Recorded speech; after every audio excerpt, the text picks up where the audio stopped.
Hey, we're going to cover easy ways to understand and use dew point and relative humidity from your weather forecast to apply to your hair. Dew point is a temperature. It's the temperature at which air is completely saturated with water when dew forms. Dew point and temperature are related. Warmer air can potentially hold more water.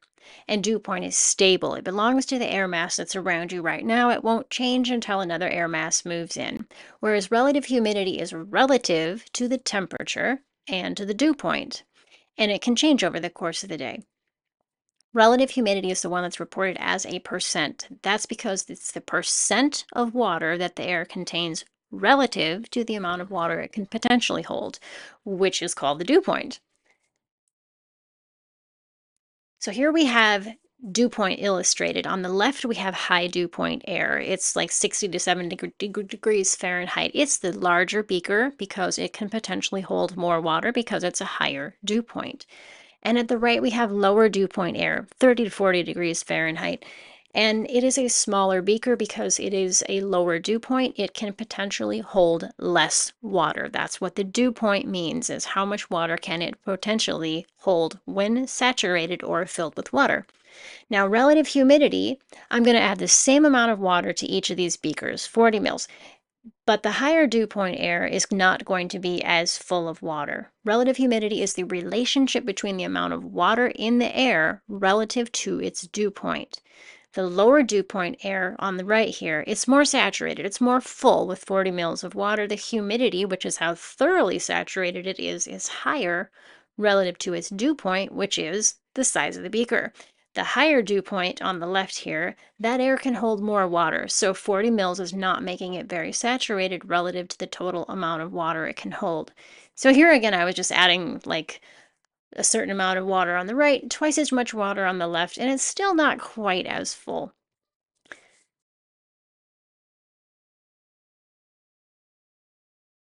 So if we look at low relative humidity, regardless of the dew point, both of these are low relative humidity. They're not holding anywhere near as much water as they possibly could. And here's high relative humidity. Both of these air masses, low and high dew point, are almost full. So they're holding almost as much air as or water, excuse me, as they possibly could. That's a high relative humidity. So let's look at a high humidity, high dew point day. At the beginning of the day in the morning, the relative humidity is high, the temperatures are cool, there's dew on the grass, there's probably some haze in the air. And by midday, that relative humidity has gone down because the air has warmed. By the end of the day, the relative humidity is going back up because the air is cooling. Now, if we have a high dew point day that's a little bit less humid in the morning, it may not be much dew, and the temps are at near but not at the dew point. And by midday, wow, that humidity has gone down because the temperature increased and because this is a less saturated air mass. It had the potential to hold more water, never lived up to it. So why does this happen? Warming air, relative humidity decreases because the water molecules get active and they spread out. Covering more territory means there's less water in any given volume of air. Don't overthink it. That was background information. Now we're going to get to the good stuff, which is application. You can decode your dew point. Do you need more information? If your dew point is over 50 degrees Fahrenheit or 10 to 15 degrees Celsius, you need to check the relative humidity and some other factors, such as, is it foggy? Is it raining? Are you in the forest? Are you at the ocean? These situations are consistently more humid. If you need high resolution detail, check a forecast with an hourly relative humidity forecast, and it may look like this one right here. My yellow line is relative humidity, and wow, did that change over the course of the day. So 0 to 40% relative humidity is usually going to be quite dry. 40 to 50% are good levels for hair flexibility. 50 to 65% relative humidity, your hair may be going flat and frizzing, and if it's 65% relative humidity or greater, the saturation continues.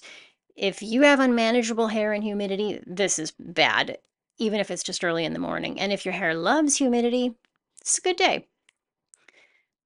Now, humidity gets into hair for a couple of reasons. One of them is osmotic gradient. On the left of that line down the center, you can see that it's drier on the outside of the hair than on the inside, so the water is going to go out where it goes from high to low. On the right, we have more water on the outside of the hair than on the inside of the hair, so the water's going to go inside the hair. So that's high humidity. Hydrogen bonding is also a thing with water and hair. So here's a hypothetical water molecule. On the bottom, there are two hydrogens with plus charges. And on here, there's a cross-section of hair. We have negative charges on there, and we know the negative and the positive charges are going to be attracted. And so here you go. The blue water molecules are attracted to the charge on the hair, and then you have your hydrogen bond, and poof, you've got water molecules in and around the hair. So what happens to hair? Hairs elongate as they absorb moisture. The weight increases a little bit, flexibility increases, buoyancy may increase. You may get some of that halo frizz or fluffing and poofing, and curl pattern can change. Products that you use to style your hair can lose their hold.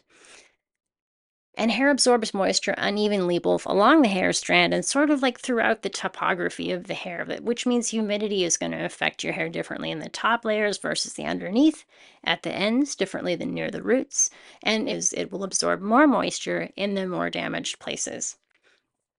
If we're closer to freezing temperatures, the air is so cold it doesn't hold much water at all, unless it's foggy or misty. So those are the situations in below freezing weather where this information is still useful. So any type of hair is affected by humidity. Use the forecast for the dew point and humidity to plan ahead, so when you need your hair to stay how you wanted it and not need restyling, you'll know what you need to do. And I have a list on the Science-yHairBlog of ingredients that help resist humidity in hair products. Some of them provide hold, some of them are more likely to provide lubrication or maybe a little bit of weight. So you can choose your products if you live in a humid environment or if you have seasons that are very humid. So check out the Science-yHairBlog for more. If this was helpful, please give it a like and subscribe to this channel for updated videos. Thanks.